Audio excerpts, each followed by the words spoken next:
রাজনৈতিক জীবন এবং তারপরে রাজ্যসভার সাংসদ এবং এবার একেবারে বঙ্গ বিজেপির রাজ্য সভাপতি, তথাকথিত বলা যেতে পারে বঙ্গ বিজেপির অভিভাবক। এই মুহূর্তে আমাদের সঙ্গে রয়েছে শ্রমিক ভট্টাচার্য। কথা বলে নেবো দাদার সাথে।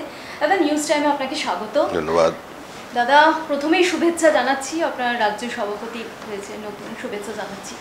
দাদা, আমার প্রথম প্রশ্ন, 2026-এর নির্বাচন আসছে, 9 থেকে 10 মাসের মতো বাকি রয়েছে। এক্ষেত্রে ধরে আপনি বলছেন যে তৃণমূল কংগ্রেস এবার একেবারে বিসর্জন হবে। এটা মানে কতটা কিভাবে বলছেন, মানে কতটা কনফিডেন্টলি বলছেন? 2011 সালে যখন পশ্চিমবঙ্গে তথাকথিত পালাবদল হয়েছিল, তখন মানুষ জানতেন ওই দীঘা গোয়া হবে না, কলকাতা লন্ডন হবে না, দার্জিলিং সুইজারল্যান্ড হবে না, প্রত্যেকটা বন্ধ কারখানার দরজার তালা খোলা যাবে না, শিক্ষাঙ্গনকে সংঘর্ষমুক্ত করে দেওয়া যাবে না। কিন্তু মানুষের সামনে ইস্যু ছিল একটাই, রেস্টোরেশন অফ ডেমোক্রেসি, গণতন্ত্রের পুনঃপ্রতিষ্ঠা।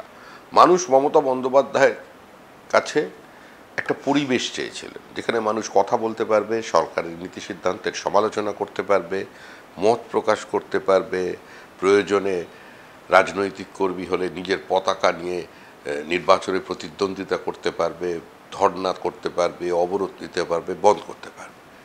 মানুষ চেয়েছিলেন যে সাংবাদিকরা মমতা বন্দ্যোপাধ্যায়কে প্রশ্ন করতে পারবেন, প্রশ্ন করলে তাকে কোনো দলের বলে দাগিয়ে দেওয়া যাবে না, এটা সাংবাদিকদের ইচ্ছা ছিল মনে।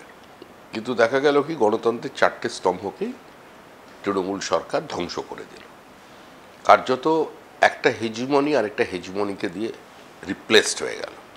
বরঞ্চ তৃণমূলের যে আধিপত্যবাদ, সেটা হয়ে গেল বিধ্বংসী আধিপত্যবাদ। এখানে অর্থনীতি খাদের কিনারে এসে দাঁড়িয়েছে, মানুষের মেধা প্রতারিত হচ্ছে। সুতরাং যে মানুষ চাইবেন যে চাকরি বিক্রি করতে এবং চাকরি কিনতে, তারা তৃণমূল কংগ্রেসের সঙ্গে থাকবেন। আর যারা চাইবেন যে তাদের প্রজন্ম, তাদের সন্তান সন্ততিরা মেধার উপরে ভিত্তি করে সমাজে প্রতিষ্ঠিত হবে, স্কুল শিক্ষক হবে কিংবা সরকারি চাকরি পাবে, তারা তার বিরুদ্ধে থাকবেন। আরেকটি বিষয় হলো, যেভাবে মৌলবাদের কাছে নিঃশর্ত আত্মসমর্পণ করে তোষণের রাজনীতি, বিভাজনের রাজনীতিকে চরম পর্যায়ে তৃণমূল নিয়ে গেছে, তাতে বাংলাদেশের প্রতিচ্ছবি আজকে আমরা দেখতে পাচ্ছি পশ্চিমবঙ্গ যাতে পশ্চিম বাংলাদেশ না হয়ে যায়, পশ্চিমবঙ্গ যদি ইসলামিক রিপাবলিক না হয়ে যায়, সেজন্য কার্যত বাঙালি হিন্দুর অস্তিত্ব রক্ষার এটা শেষ নির্বাচন। মুক্তমনস্ক শিক্ষিত প্রগতিশীল মুসলমানদের জন্য এটা শেষ নির্বাচন। ভারতীয় মুসলমান এবং যারা পূর্ববঙ্গ থেকে আগত হিন্দু, বৌদ্ধ, খ্রিস্টান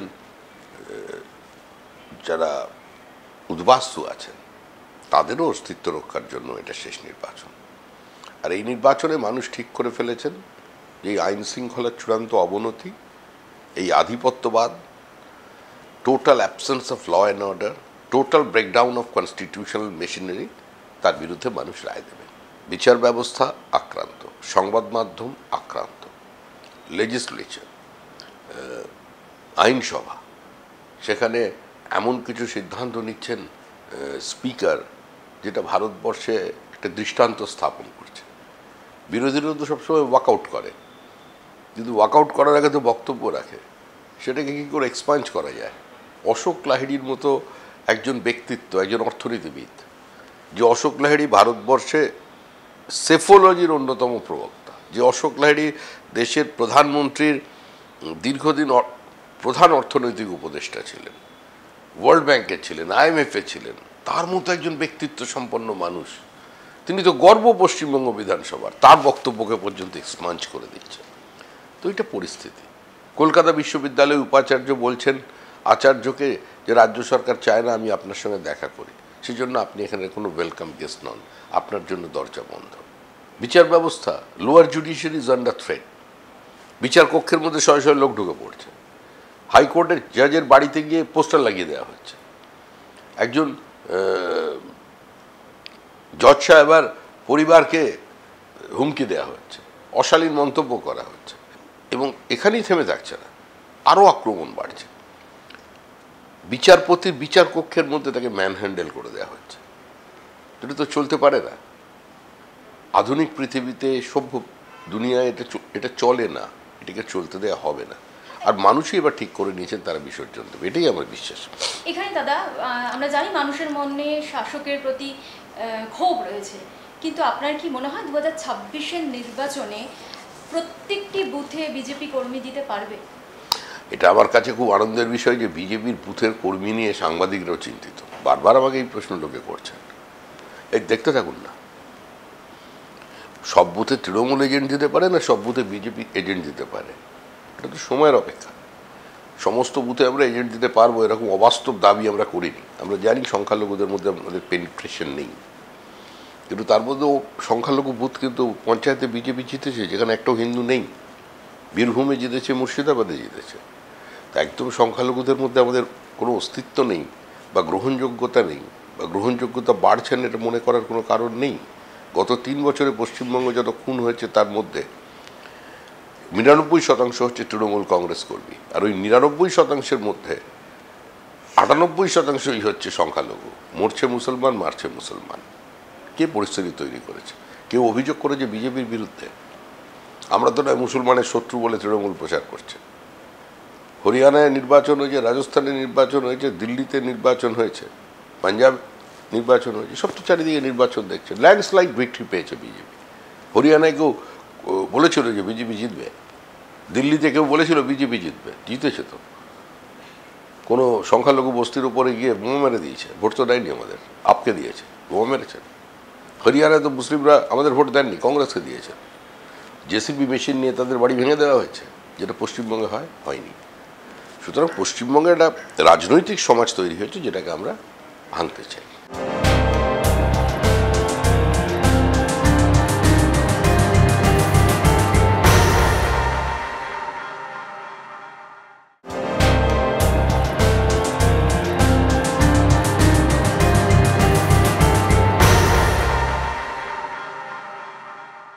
দেখা গেল বিরোধী দলনেতা একই মঞ্চে আপনিও রয়েছেন, আপনার যেদিন আনুষ্ঠানিক হলেও ঘোষণা করা হলো, বিরোধী দলনেতা তিনি রীতিমতো বলছেন যে 3 থেকে 4% ভোট পেলেই আমরা জিতে যাব।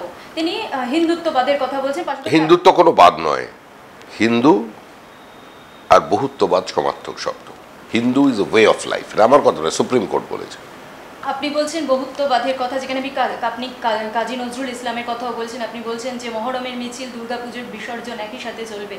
সেক্ষেত্রে দাঁড়িয়ে কি এই বিরোধী দলনেতা আর রাজ্য সভাপতির যে এটা কি মেরুকরণটা একটা স্ট্র্যাটেজি, নাকি এইভাবেই মতপার্থক্য? না না, শুষ্কং কাষ্ঠং তিষ্ঠতি অগ্রে নীরসে তরুবর পুরত ভাগ, এটা সেই বিষয়। শব্দচয়ন এবং শরীরী ভাষা বক্তার একান্তই ব্যক্তিগত। শুভেন্দু অধিকারী একটা নির্দিষ্ট আঙ্গিক থেকে বলেছেন, আর আমি যা বলছি সেটাও একই কথা বলছি। আমি 2টা শব্দ সাপ্লিমেন্ট করেছি, বাদ বাকি কোনো পার্থক্য নেই। যদি কেউ মনে করে থাকে 30% মুসলিম ভোট পেয়ে গেলেই পশ্চিমবঙ্গের সত্তা তারা দীর্ঘদিন থেকে যাবেন অনন্তকাল, সম্ভব নয়। 30% মুসলিম ব্লক ভোট যদি তৃণমূলের বাক্সে চলেও যায়, তারপরেও তৃণমূলকে আগামী নির্বাচনে আমরা হারিয়ে দেব। কারণ আমরা হিন্দু মুসলমানের বিভাজনের রাজনীতি করি না, পরিস্থিতি আমাদের করতে বাধ্য করছে। যদি আমাদের 30% বাদ দিয়ে 70% ভোট থাকে, আমরা প্রাপ্ত ভোটের সংখ্যা হচ্ছে 38.5, তো সেটা তো মেজরিটি পিপলের মেজরিটি তো আমাদের সঙ্গে, তাদেরও তো অস্তিত্ব রক্ষার প্রশ্ন আছে। আমি যে ভাষায় কথা বলছি এ ভাষা তো গান্ধীজিও বলেছেন 1942 সালে। গান্ধীজি তার হরিজন পত্রিকায় লিখছেন, আমার এমন কোনো অহিংস পথের এর কথা জানা নেই। মনে করবেন শব্দটা, এমন কোনো অহিংস পথের কথা জানা নেই যেখানে এই বিরাট সংখ্যক মুসলমানকে তাদের এই রাইট টু সেলফ ডিটারমিনেশনের দাবি কিংবা পাকিস্তানের দাবি থেকে সরিয়ে আনা যায়, যদি না রেস্ট দ্য মেজরিটি তারা কিছু অন্য চিন্তা ভাবনা করেন। তো যে ভুল মানুষ 40-এর দশকে করেছে, 46-এ করেছে, 47-এ করেছে, আপনি কি মনে করেন মানুষ এতটা মূর্খ? মুর্শিদাবাদ দেখবার পরে, বাংলাদেশ দেখবার পরে, মহেশতলা দেখার পরে, খিদিরপুরের দেখবার পরে, ধর্মতলার এখন চেহারা দেখবার পরে, গড়িয়াহাট দেখবার পরে সেই ভুল মানুষ আবার করবে? করবে না। তৃণমূলের বিদায় নিশ্চিত। কিন্তু দাদা দেখা গেল 2021-এর নির্বাচনের পর 11টি উপনির্বাচন হয়েছে, যেখানে উপনির্বাচন পশ্চিমবঙ্গে কিভাবে হয়, কেন হয় সবাই জানা। উপনির্বাচন নিয়ে কোনো গল্প হবে না। বিজেপির নতুন রাজ্য উপনির্বাচনে বিজেপি হারে, বিজেপি রুল স্টেটে। পশ্চিমবঙ্গে উপনির্বাচন হচ্ছে শাসক দলের নির্বাচন, বলতেই পারেন আমি তো উপনির্বাচনে যেটা বিধায়ক ছিলাম, ওটা এক্সেপশন প্রুভস দ্য ল, ওটা ওদিকে কিছু এসে যায় না। উপনির্বাচন নিয়ে চিন্তা ভাবনা করবেন না, মানুষ এখন বেরিয়ে পড়বে উপনির্বাচনে বিজেপিকে ভোট দিয়ে দেবে, তারপর তার বাড়িতে আগুন লাগবে, কি করবে? আমাদের তো লোক বলছে দাদা চুপচাপ থাকুন, একদম চুপচাপ, সব ঠিকঠাক করে দেবো। 61%, 68%, 69% হিন্দু বুথে টার্ন আউট হয়েছে, এটা তো 86% হবে, 90% হবে, কোথায় যাবেন মমতা ব্যানার্জি? না, আমার প্রশ্ন এখানে যে তাহলে কি বিজেপির নতুন রাজ্য সভাপতি এবার জাদুর কাঠি ছোঁয়াবে যে 10 মাস বাকি? না না, আমি ম্যাজিশিয়ান নই, ভবিষ্যৎ দ্রষ্টা নই, আমার উচ্চতার মতো আমার জ্ঞান বিদ্যা বুদ্ধি সীমিত। আমি একজন রাজনৈতিক কর্মী, কিন্তু কিছুটা দেখতে পাই। এতদিনের রাজনীতি করে হারার রাজনীতি করেছি, অনেক বেশি হারতে হারতে জিততে গেলে কি হয়, মানুষ একটু শিখতে পারে, মানে এত বেশি ফেল করলে বিদ্যা মজবুত হয়, সেগুলো বলে না, মজার গল্প বলতে থাকে সেরকম। আমরা তো যখন রাজনীতি শুরু করেছিলাম তখন বিজেপির 1% ভোট ছিল, তখন বিজেপি আবার পার্টি আরশোলে আবার পাখি এ ধরনের কথাবার্তা বলতো। ইন্দিরা গান্ধী মৃত্যুর পরে আমরা 242টায় 2 আসন পেয়েছিলাম, আমাদের বলা হতো হামদো হামারা দো, ফ্যামিলি প্ল্যানিংয়ের সঙ্গে আমার তুলনা করা হতো। সেই জায়গায় তো বিজেপি নেই, বিজেপি তো মানুষকে সঙ্গে নিয়ে দাঁড়িয়েছে, মতাদর্শগত ডাইলিউশন করেনি, অবস্থান পরিবর্তন করেনি, কারণ আঁচল ধরেনি, হাত জোড় করে কারোর কাছ থেকে সিট ভিক্ষা করেনি। আমরা আমাদের মতো করে চলেছি। আমরা বলেছি যে আজকে আমাদের তোলা ইস্যু জাতীয় এজেন্ডা হবে, সেটা হয়েছে। আমরা ওই কথাই বলেছিলাম যে you love me or leave me, you cannot ignore me. 80-র দশকে দাঁড়িয়ে যে সিদ্ধান্তই নিক না কেন হয় আমাদের পক্ষে যাবে, না হলে বিপক্ষে যাবে, আমাদের নিরপেক্ষ রেখে কোনো সিদ্ধান্ত ভারতবর্ষের রাজনীতি গ্রহণ করা যাবে না, কোনো ন্যারেটিভ সেট করা যাবে না। তো সেটা হয়েছে। একদিন কংগ্রেসের বিরুদ্ধে আমরা জোট করতাম, বিভিন্ন দলকে একসঙ্গে নিয়ে যাতে কংগ্রেসকে 1:1 লড়াই আনা যায়। আজকে আমাদের বিরুদ্ধে কংগ্রেস জোট করছে। সুতরাং এর মধ্যে দিয়ে আমরা চলেছি এই আত্মবিশ্বাস নিয়ে, এবং আমরা বিশ্বাস করি শ্যামাপ্রসাদের বাংলায়, রবীন্দ্রনাথের বাংলায়, বঙ্কিমচন্দ্রের বাংলায়, সৈয়দ মুস্তফা সিরাজ সৈয়দ মুস্তফা আলী বাংলায়, এস ওয়াজেদ আলীর বাংলায়, রবিশঙ্করের বাংলায়, নজরুলের বাংলায়, বহুত্ববাদের বাংলায় একদলীয় একচেটে একাধিপত্যবাদ থাকবে না। এখানে মানুষ আকাশে রামধেনুই দেখবে, রংধেনু নয়।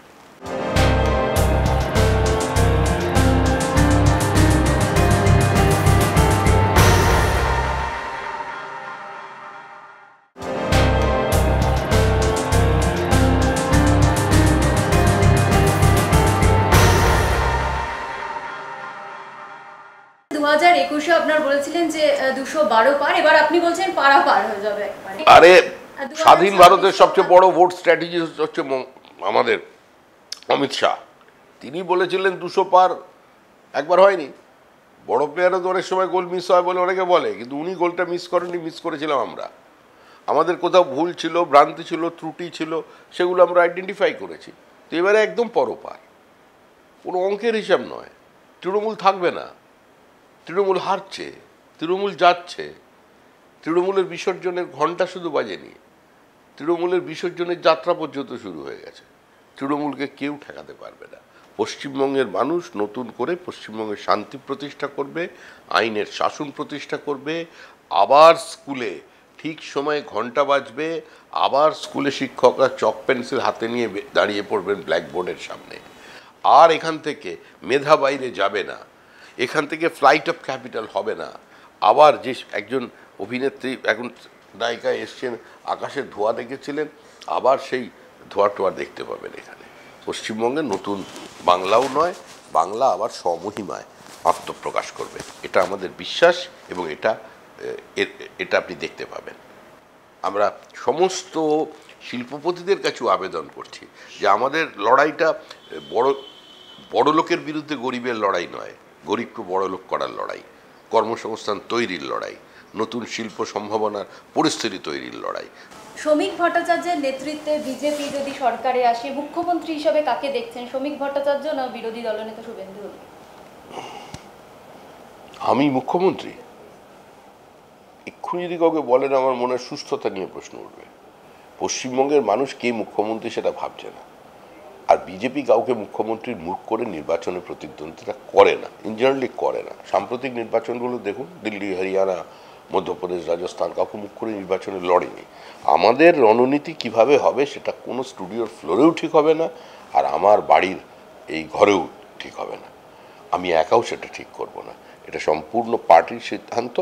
আমাদের একমাত্র লড়াই হচ্ছে যে মুখ এখন মানুষের সামনে আছে, আসলে সেটা মুখোশ। আমরা চাই আমাদের রাজ্যের যিনি মুখ্যমন্ত্রী তিনি তার স্বমহিমায় তার অতীতে ফিরে যান।